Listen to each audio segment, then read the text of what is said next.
Saudara, sebanyak 84 bilik hunian sementara diberikan ke pemerintah Kota Palu. Bantuan dari pengembang swasta ini selanjutnya akan disalurkan ke korban bencana yang berada di Kelurahan Duyu dan Balaroa, Palu, Sulawesi Tengah. Pengembang hunian sementara dari Yayasan Haji Kala menyerahkan sebanyak 84 bilik hunian sementara ke pemerintah Kota Palu.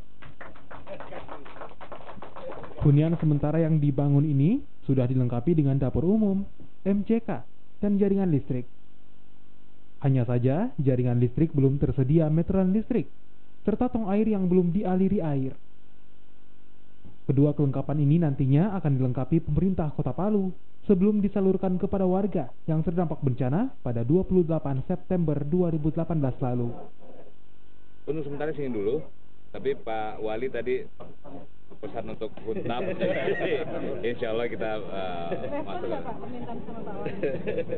Langsung respon.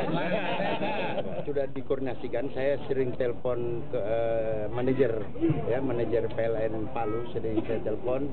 Memang mereka kekurangan meteran,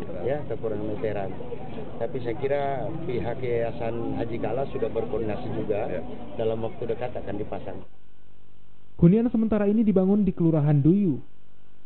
Warga yang akan menerima hunian sementara merupakan warga dari Kelurahan Duyu dan Kelurahan Balaroa yang rumahnya hilang akibat likuifaksi.